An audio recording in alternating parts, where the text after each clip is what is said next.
Hello and welcome to episode 578 of the official EstablishTheRun.com podcast. My name is Adam Levitan, as always joined by Evan Silva, and today we are joined by a very, very, very special guest, one of the oldest friends of the show, been with us since we started ETR back in 2019, somehow still alive despite attending dozens of fish shows. Hundreds of fish shows. The best writer we have by far, and last year won the Fantasy Pros Weekly Rankings Challenge, making him the undisputed best ranker of fantasy players on the entire planet. It is Pat Thorman. How's it going today, buddy? It's going good. I got, the summer is almost here. It's almost time to, switch over from family time to football time. And the family is pretty damn close to being sick of me. So that works out pretty well. Perfect. Evan, how's it going today? It's going really well. I'm going to be meeting up with Thorman later this summer. We're going to hit up a Cubs game at Wrigley. I can't wait. But today we're here to talk football. And I think that one of the most important things to decipher when we talk about pace, and that's been Pat Thorman's specialty for a long time, and probably one of his little advantages when it comes to being such a good, consistent, and this past year dominant ranker. How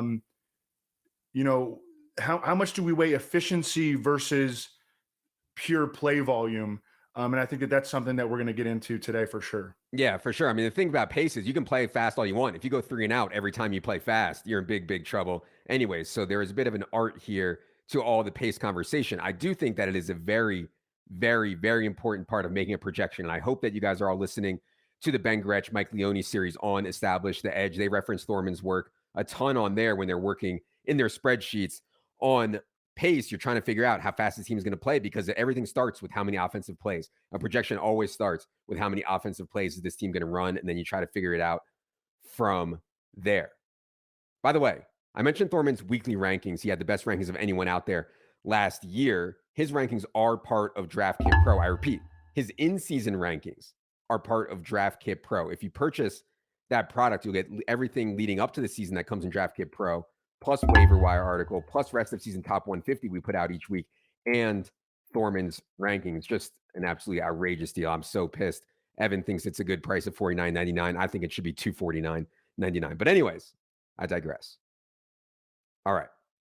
We're going to start with teams playing, we think will play faster than maybe the market does, or at least faster than they did last year. And it's unclear if that's being baked in. The poster team of this, I think, is the Baltimore Ravens. Evan has been a long time obsession with Todd Monken. He is now the offensive coordinator there, taking over for Greg Roman.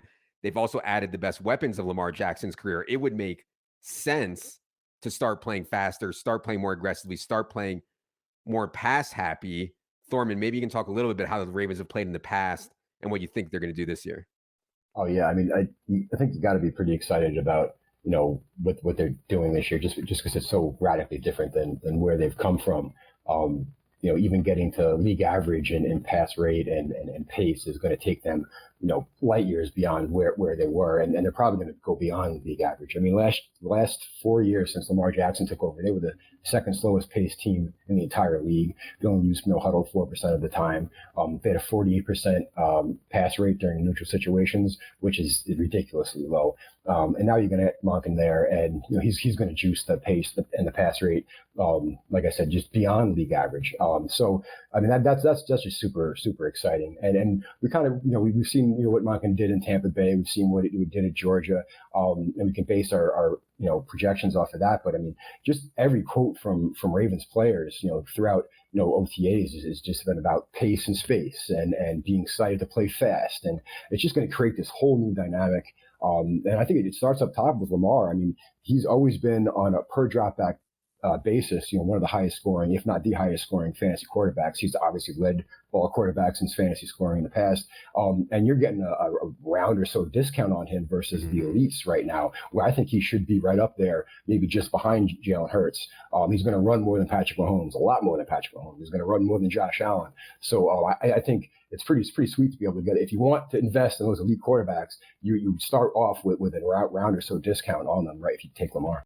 For sure. And Lamar's ADP right now is around 35. We're ahead of market at around 33 overall. I agree with Thorman that Lamar has paths to absolutely erupting this season. I know Leone took Lamar to lead the NFL in touchdown passes at 100-1. That was just a flat out bad line because Lamar's done it before and now has the best weapons of his career and has Monken. We're actually ahead of market on pretty much all the Ravens guys except for Odell, who we are behind market on. I mean, Evan, weapons, pace up, more pass happy. I'm not sure you could dream up a better script this year for Lamar Jackson. Any more thoughts there on the Ravens?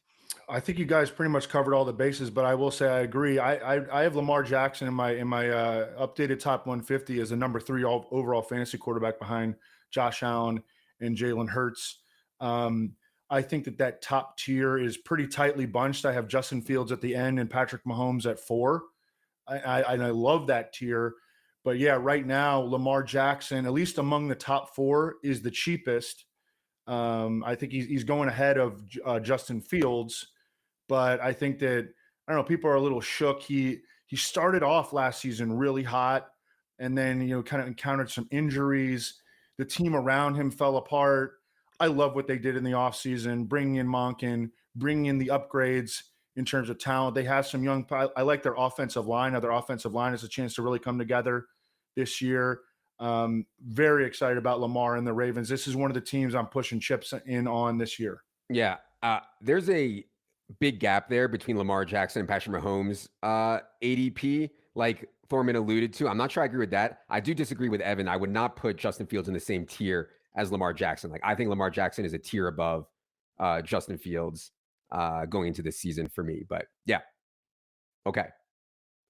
One team that I'm excited about is the Cleveland Browns. A lot of what happened with the Cleveland Browns last year, once Deshaun Watson took over, can be chalked up to small sample, to all the off-field stuff with Deshaun Watson, was not with the team for the whole regular season.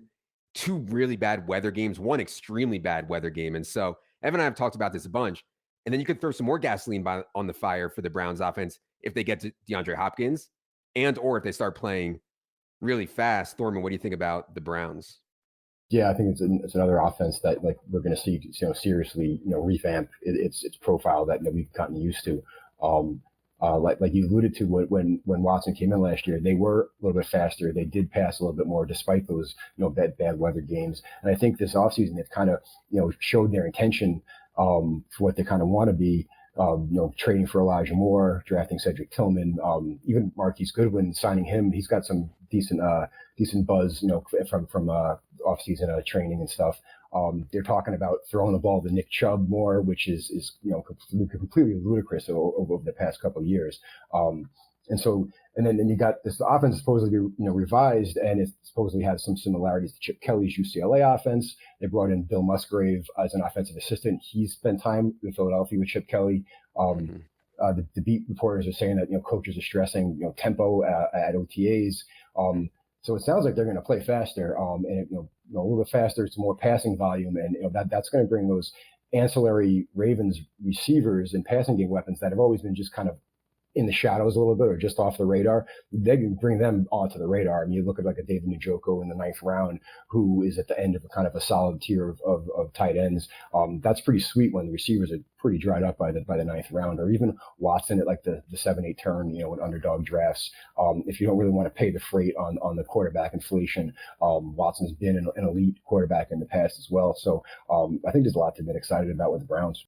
Yeah, and I think it's going to look completely different. I think it's Thorman's point. It's going to look completely different than it did in the 6 games last year. You may have missed yesterday, Thorman, on the show. Evan was disparaging David Njoku. I mean, absolutely disparaging David Njoku. I'm more in line with Thorman. That's not accurate.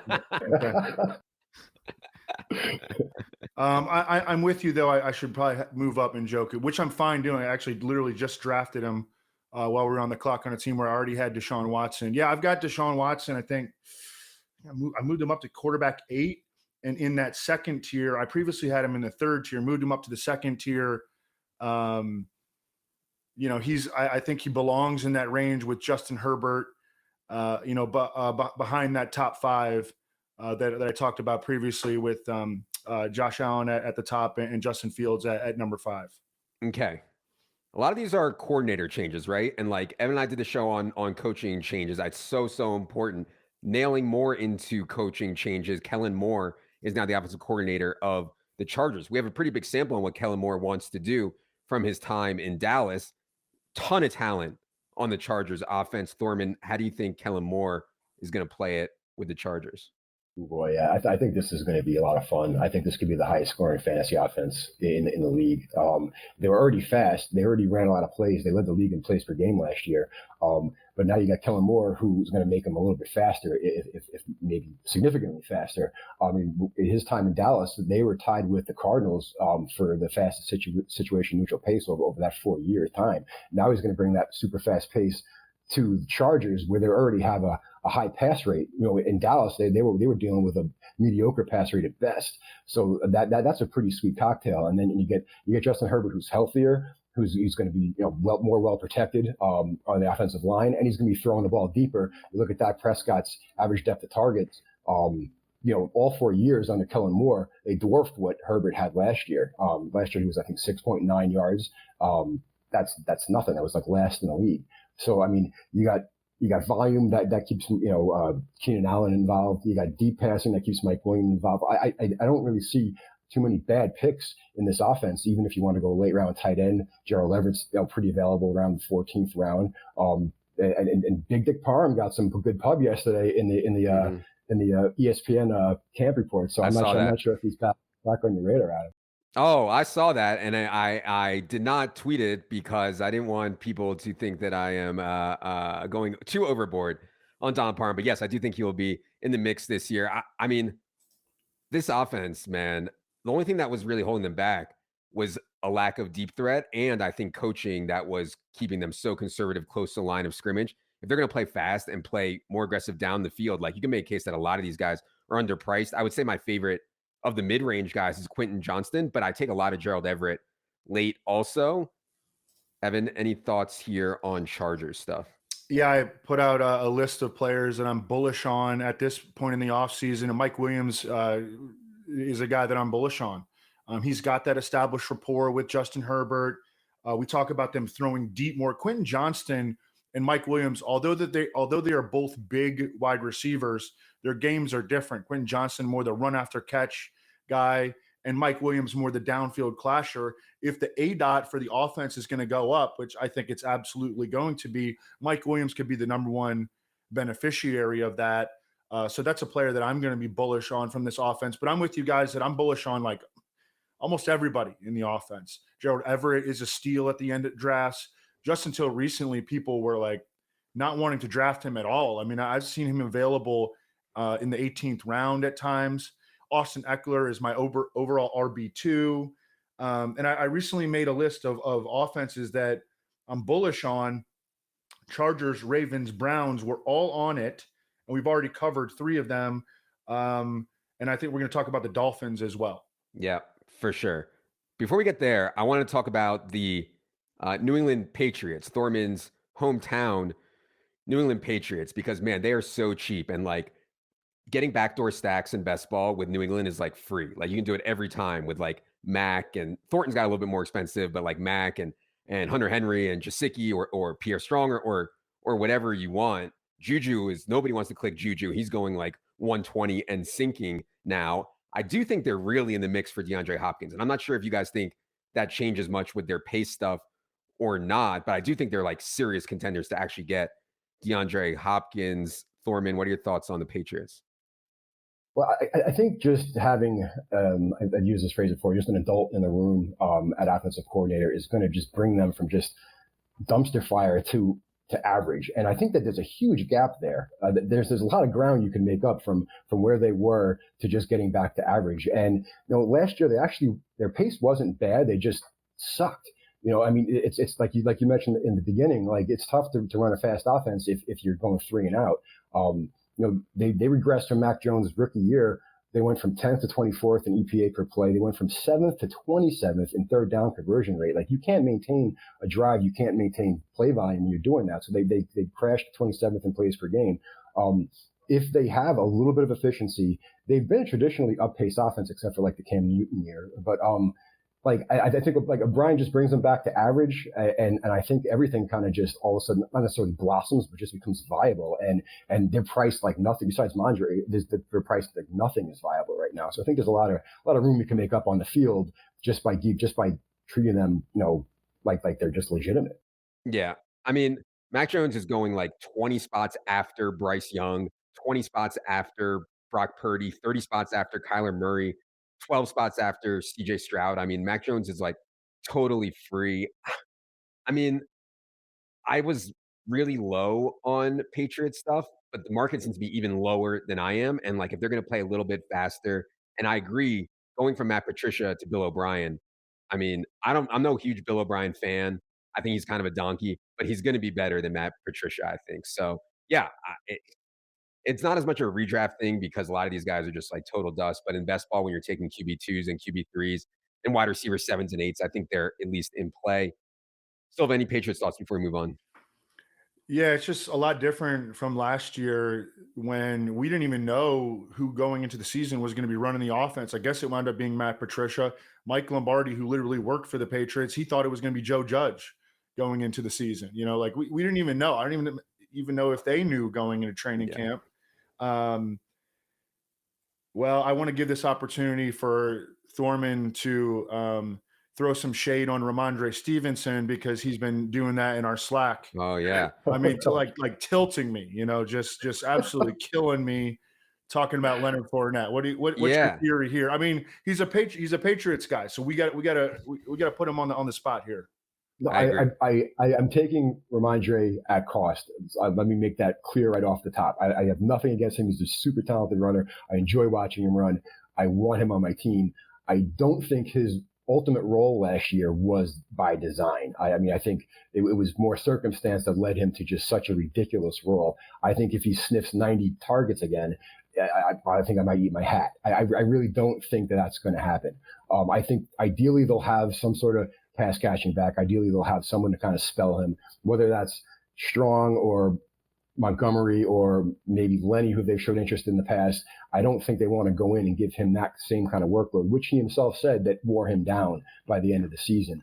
I just think that they don't want that. I think that's their ideal. It's never been their ideal if you look back historically as well.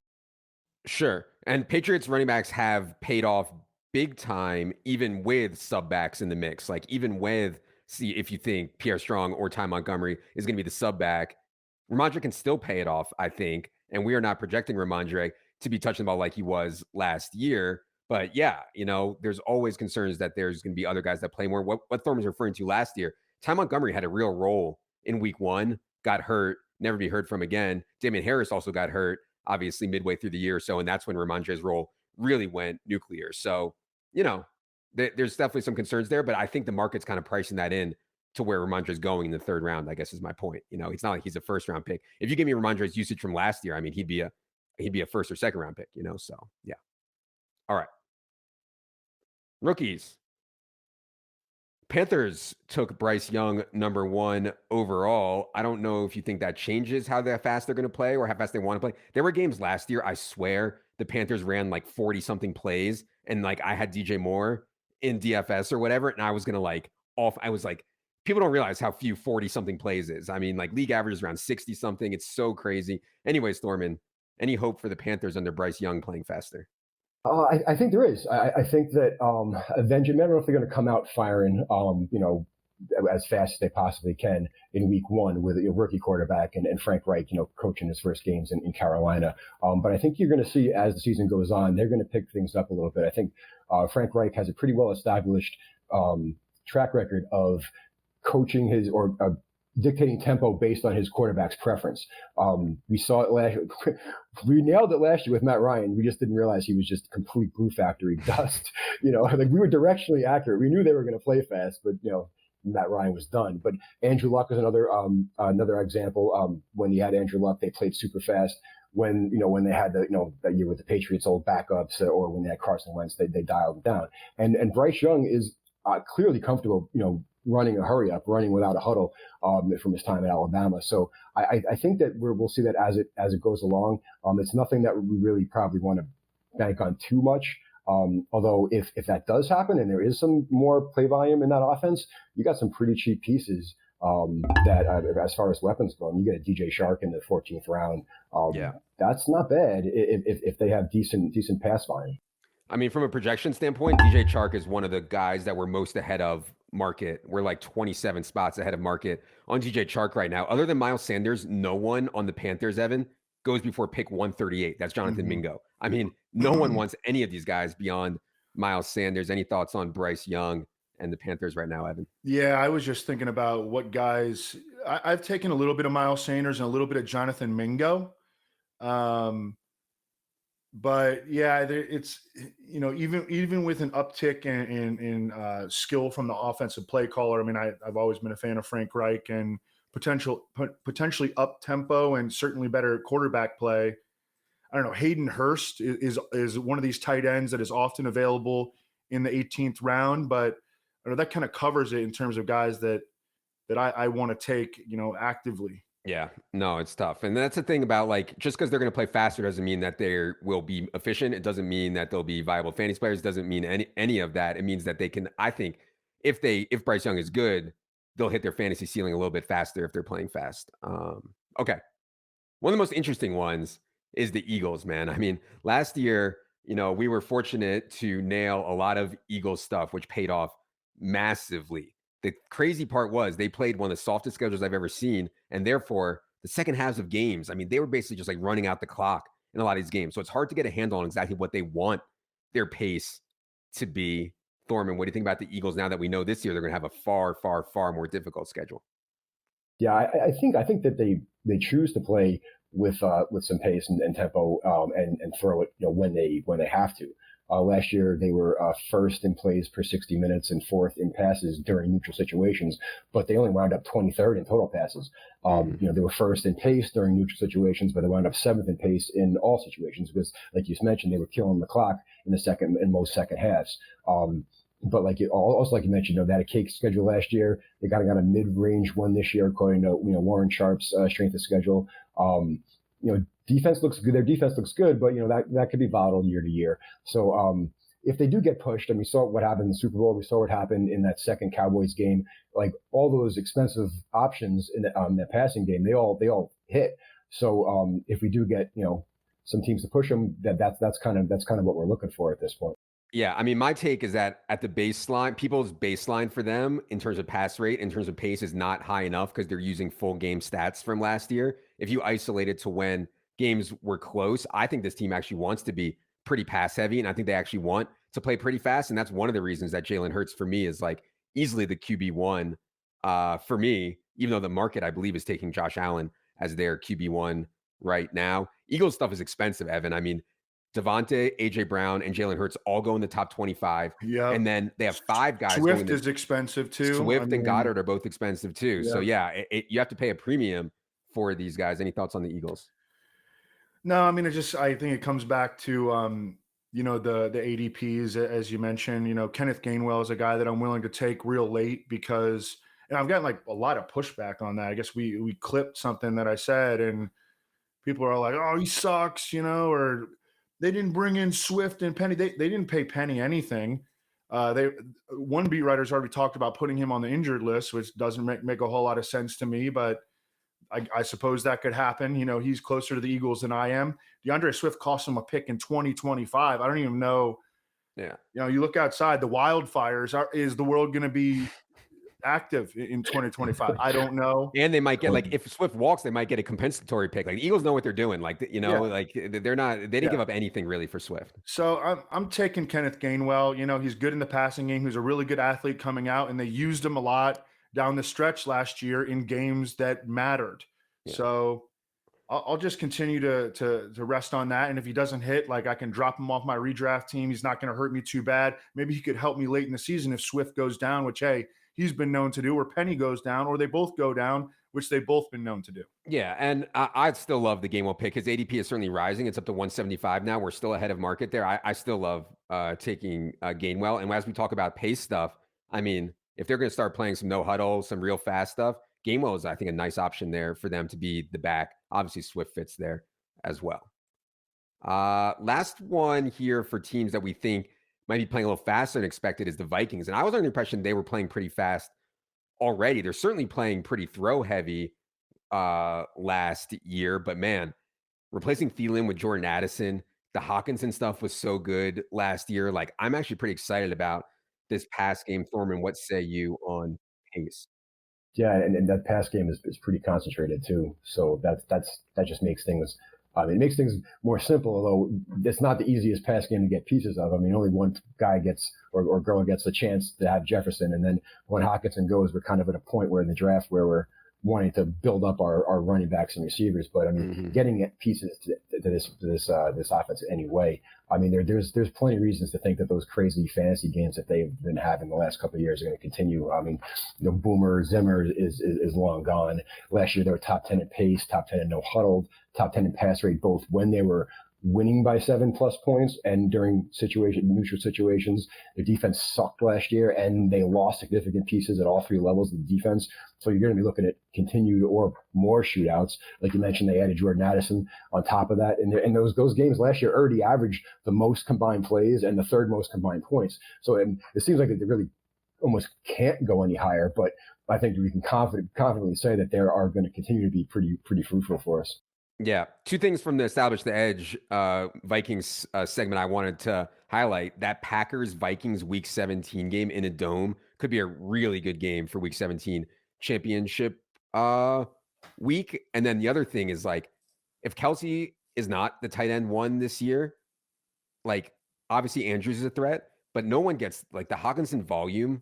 Like, he could finish ahead of some of these other guys just on raw volume. It's like Thor mentioned, it's so concentrated. They play so fast. They play throw heavy. Hawkinson had a huge target share last year when he came over. So at least Hawkinson is at least like a threat to be the tight end one overall. I don't think you can say that about guys like Goddard and Njoku, who just don't have a volume path to get there.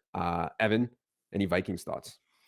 I would just say, like, the complexion right now with their defense, combined with an expectation that they're going to play fast, and they've got serious weapons in the passing game, I think this team can end up putting up a lot of points. Oh, yeah. They've used a ton of draft capital in the secondary over the past 2 drafts, but none of these guys have really panned out yet.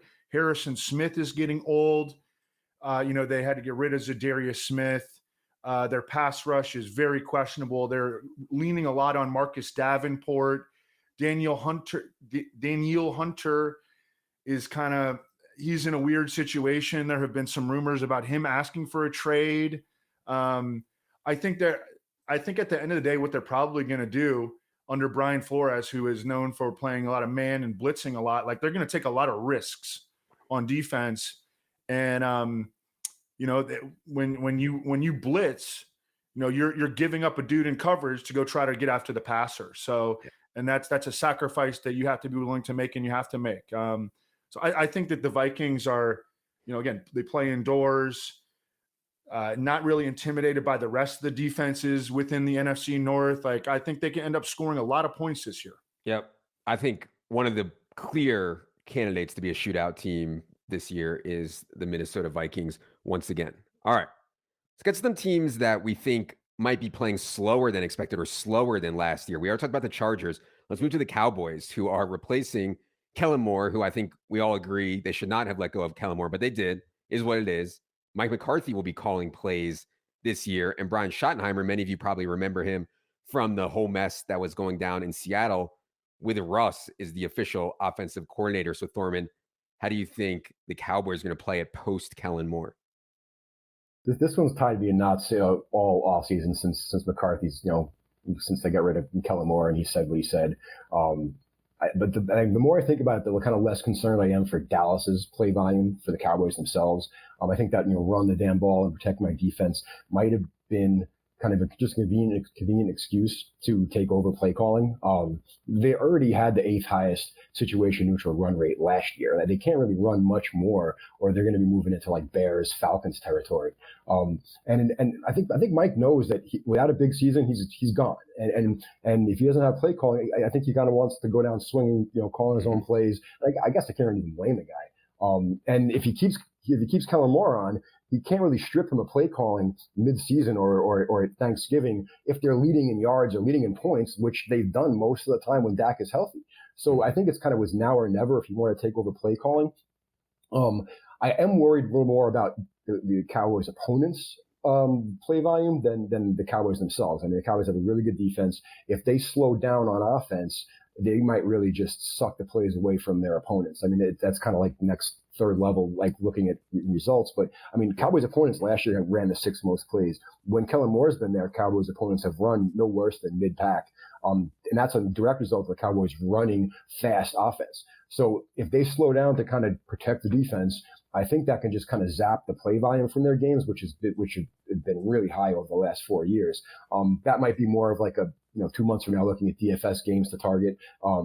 But I think as for the Cowboys themselves, I'm not super, or at least I'm not as worried as I was at the beginning of the offseason that they're really gonna kill their own offense. And I think the market seems to have them about right, just generally speaking. Yeah. Evan and I are both higher than market, I think, on Tony Pollard right now. And obviously playing fast would help Tony Pollard. But if they play slow and give him a ton of carries also, I think that works too. The one thing they did, Evan, in the offseason is get rid of Dalton Schultz or let Dalton Schultz go, replace him with Brandon Cooks. Theoretically, that should lead to more big plays, maybe not as many, these little dump offs to Dalton Schultz, but Brandon Cooks is going to make some big plays, which can really speed games up. At least, Evan, any Dallas thoughts here in the post-Kellen Moore era? I'm just thinking, if they do play slow and their offensive efficiency goes down post-Kellen Moore, I don't really trust Mike McCarthy. I don't really trust Brian Schottenheimer either. How do we make that actionable? I want Tony Pollard. I'm confident in his recovery. He participated in minicamp. I'm ahead of market on him in my rankings. I think CeeDee Lamb is going to get his either way. I kind of want Brandon Cooks, actually. I don't think he's been overly expensive. And then Michael Gallup is super cheap. Yeah. So how do we make that? How would we make it actionable? If we want to put a fade on at all on Dallas, would it be Dak Prescott, who in recent years really he hasn't run as much since his injury?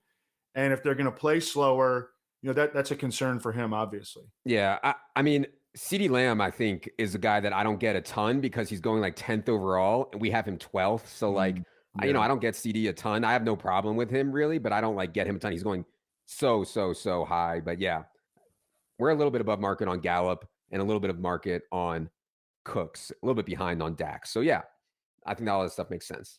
Cardinals stuff, I think this one's very simple. I'm not sure we have to go too deep here on Cardinal stuff. When you lose Kyler Murray and you put in these dust balls at quarterback, you almost certainly have to play slower. Thorman, any Cardinals thoughts quickly? Yeah, it is. It's pretty straightforward. I mean, if they didn't lose Kyler, it would be kind of how are they going to play it? The new offensive coordinator, Drew Petzing, was assistant with a couple slow offenses in Minnesota and Cleveland, but really not exactly sure how that's going to translate. We do know that they got a long way to fall from how fast that they played over the last 4 years with Cliff. But like you said, it's going to be a big shift, but theoretically that hurts the ancillary pieces in the offense with a little less volume. But the Cardinals don't have any ancillary pieces for fantasy that are viable at all. Right, exactly. And like I was taking Marquise Brown a ton before the DeAndre Hopkins thing, because we saw that coming, obviously. Now I'm not as likely to take Marquise Brown. I think he's going in the right spot. Basically, it's not like a target for me where he goes like usually between like 55 and 65, somewhere in there does Marquise Brown go. All right, let's keep it moving with the Bucs. This one's interesting, man, because like people keep asking me, and I hate this question, but people keep asking me, who's this year's Josh Jacobs? Like a veteran that no one wants, who's going to end up having a big year. And I hate trying to do this because I actually think Josh Jacobs is just like a massive outlier. That is not the archetype of player I think we should be targeting. And people try to go chase outliers like Josh Jacobs last season, and they end up just a mess. But my response actually has been, Mike Evans, a veteran that no one wants, thinks the situation is awful. Guy's a baller though, and you can get him in like the 7th round. So, anyways, that's like the Bucks piece that I've been most interested in where he goes. Obviously, the quarterback situation is going to determine a lot here when you go from Tom Brady to Baker Mayfield. Thorman, what do you think about Bucks this year? Yeah, I mean, you mentioned Tom Brady. I think all those people that were so sick of seeing Tom Brady every year are going to get a lot more tired of the shit that they see in Tampa Bay when Todd Bowles out there protecting his defense and running the ball, which he already kind of started doing on first down a lot last year when he was head coach of the Jets. They had a very run-heavy offense, really slow. He's not going to chuck it around by choice with Baker or Trask. So we're just going to look at like two totally different type of games that are being played with the Bucks. They were top of the league in pace, top of the league in pass rate. That's gone. And I think it's going to ding the more volume dependent guys. I'm looking at Chris Godwin, where I'm not taking him unless he falls below ADP. But like you said, Evans is you get a discount on Evans, and he can make your week with 1 or 2 plays. So I think if you are going to play it, that's going to be the way to do it with some reduced volume that the Bucks look like they're going to have. Yeah, I mean, you can get a lot of volume out of Rashad White, I think, in this offense. Efficiency is a major, major, major concern, though. Evan, any Bucks thoughts here? We really haven't talked about the Bucks too much this offseason. Yeah, it's because they're not very fun to talk about. But you guys are absolutely right. And in my rankings, I've got Mike Evans somewhere in the 30s among wide receivers. And, he lasts late, and I'm like, should I take him? I always end up, when I'm on the clock, I end up talking myself out of him. But I think that's a very fair take, that based on where he's going, 6th, 7th round, he could end up being a value pick. I mean, he definitely could still score double-digit touchdowns. And he gets 1,000 yards like every year. This last year was painful though, until that Week 17 game. I think he had 3 touchdowns until the final game, the Week 18 game. Yeah, or Week 17. Then he completely broke the slate. So crazy in the biggest fantasy game of the year. Saints sticking with the NFC South here, get the new quarterback in Derek Carr. All reports out of New Orleans that Michael Thomas is looking healthy. So, I mean, I actually like Rashid Shaheed too. So, Olave, Michael Thomas, Rashid Shaheed, Derek Carr, like Jawan Johnson, you can start making a case that the offense is going to be much improved. Thorman, how do you think Derek Carr changes things for the Saints, if at all? Well, I think that's the big question. He has to change things if all of these passing game weapons are going to pay off, because hopefully he's inspiring the same exact coaches that were there last year that had an offense that was super slow. They were 27th in pace, super run heavy. They had the 4th highest situation neutral run rate. They were even slower when they had a lead of 7 or more points. They were 3rd slowest when they did get that lead. And now you got literally the easiest strength of schedule, like by a noticeable amount. So they're going to be participating in games where they have some serious positive game script. So they're going to have to kind of change their approach from last year to pay off with these passing game weapons to pay off. I know that we bumped Jamal Williams up I think it was yesterday or day before, and I'm definitely for that. I think that fits what we're probably looking at from a game script perspective.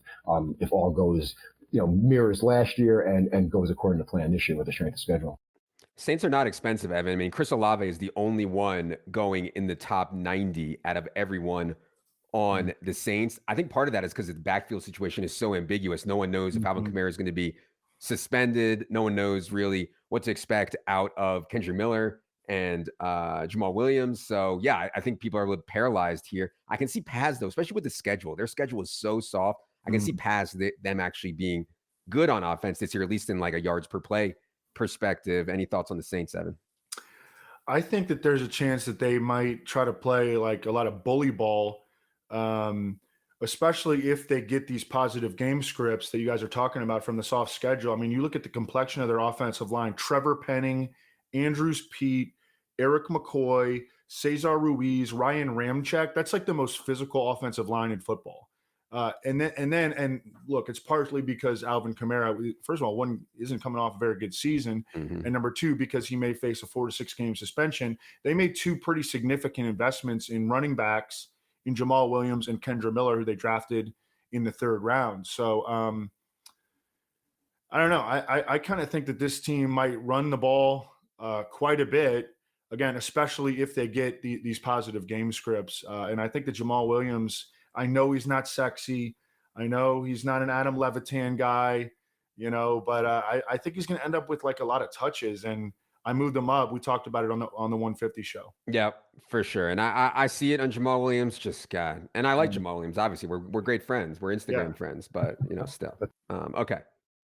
Let's skip ahead to some of these unknown ones. And I find fascinating this whole idea of the Packers Packers were an example for a long time of a team that played slow, didn't run a lot of plays, but were so efficient with Aaron Rodgers and so efficient around the goal line that they were still putting up really big fantasy numbers. Was that because of Rodgers, or is that the way the Packers actually want to play? I think it's an interesting question, because if Jordan Love is going to play very, very slow with this outrageously inexperienced group he has around him of pass catchers, that concerns me for them. So, Thorman, any guesses on if this was a Rodgers thing, the Packers playing so slow, or if this is what the Packers actually want to do?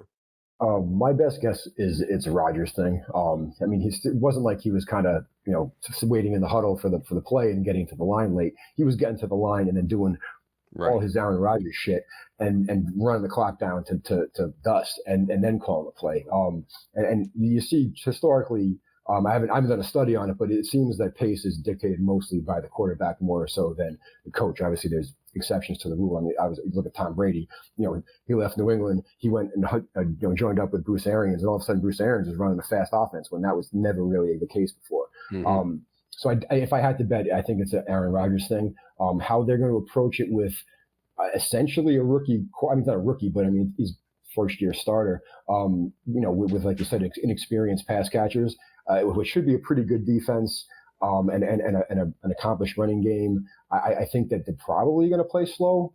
That would be my guess.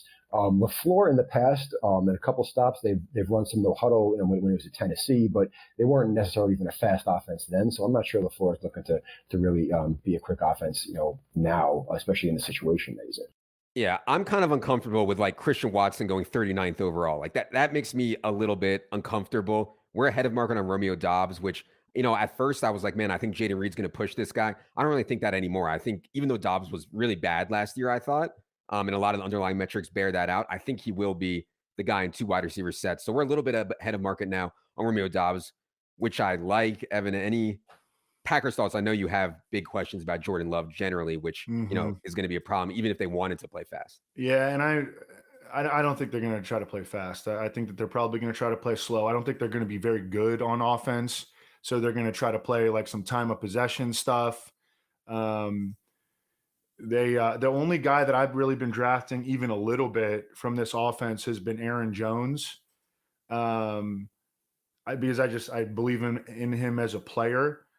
I'm with you on Christian Watson. Gosh, he goes so freaking early. I don't think I might have drafted him one set of like 22 drafts or something like that. And then they're leaning heavily on a player in Romeo Doubs, who I get taking him in the late rounds, but he didn't play well in his first season. He didn't play particularly well. And then a rookie in Jaden Reed, and then 2 rookie tight ends. Like I just, and then the lack of faith in Jordan Love. I think that this offense is going to be low scoring, slow paced, and kind of running away from it, really. Yeah. And on the flip side, I mean, quickly on Rodgers with the Jets, I assume that Rodgers has full control. He's going to do the same stuff that he did in Green Bay, get to the line early, and then run the clock down to a few seconds. And that does not lead to a lot of plays. Will he be as efficient as he was in Green Bay? I think so. He certainly has better weapons around him than he's had at least last year for sure. So I don't know. Any Jets thoughts, Thorman? Yeah, I'm just trying to think of what would push him out of that comfort zone. I mean, they not their offensive coordinator. They brought Nat Hackett over there to basically make him comfortable. And you got a really good defense, so he's probably not going to be forced out of it by game script. I don't think they're going to be getting blown out of too many games. So I'm struggling to see what is going to entice them to play any faster than Rodgers really wants to, and I'm coming up empty. Yep. All right. Last one I want to hit on today is the Falcons. I have been extremely bullish on the Falcons, much like the Lions last year. I have a ton of futures bets in all different kinds of markets on Falcons stuff. They were painful from a running perspective last year. It's impossible, I think, for them to play any more run-heavy, ugly but maybe they'll try it again. Thorman, any Falcons optimism that they'll play a more less boomer ball this year, I guess I should say. I definitely have some optimism. I mean, toward the end of the year, those last 4 games when Desmond Ridder was the quarterback, they didn't play any faster as far as pace, but they did bump their situation neutral pass rate up, although from 45% to 49%, which is still insanely run heavy. And they ran more plays, which we've pointed out before, which is encouraging. They averaged 66 and change plays, which would be awesome if they That's did a that. lot, yeah. But if you look at it, they just kind of flipped the switch. They had a deficit of the same amount of plays that all of a sudden they had a surplus when Ridder was there. And if you look at who they faced Andy Dalton, Tyler Huntley, David Blau, and then 3 Buccaneers, Blaine and Trask and Brady in week 18. So a lot of that gain in plays run that they just took it from shitty teams. So the good news is they have the second easiest strength of schedule. So the truth probably is going to lie somewhere in between. If they do get back to an average, a league average play volume, which I think is pretty reasonable, with a tight touch distribution that they do have, I am cautiously bullish on what they're going to do this year. Yeah, I mean, very, very good offensive line. Obviously, the problem, I think, Evan, in fantasy is that, like, it's hard for a lot of these guys to be super excited about if we don't think they're going to throw the ball more. Obviously, Bijan is being drafted as if he's an elite player. I'm fine with where he goes, but I'm not, like, super excited about it, 9th or 10th overall. And then you get Drake London and Kyle Pitts there, who are, I think, priced appropriately also. So I find myself with, like, some Algier, some Desmond Ridder late, but it's kind of hard to be too over the moon about these guys. Any Falcons thoughts, Evan? We talked about in the late round sleeper show, Tyler Algier, who played really well as a rookie. Obviously, the shine is off of him because of the Bijan Robinson move, but I still think that Tyler Algier can get 100, 125 carries. And then if he gets the opportunity, if something happens to Bijan, Tyler Algier can be an absolute steal. This is a bully ball team. I don't think they're going to open it up for Desmond Ridder. This is a bully ball team. Jake Matthews, Matthew Bergeron, Drew Dahlman, Chris Lindstrom, Caleb McGarry. They have butt kickers in the trenches. And I think they're going to run the crap out of the ball. All right. This was informative. I hope this helped all of you guys to talk through all these teams through the lens of pace and plays run. Appreciate you being here, Thorman. Tell the people where they can find you on the Twitter machine. You can find me at Pat_Thorman, and all my stuff is at ETR as always. And you can take a couple of vacations here in July, but be back ready to rock in August. All right. If you want the world champion of rankings, you have to have either DraftKit Pro or the in-season package.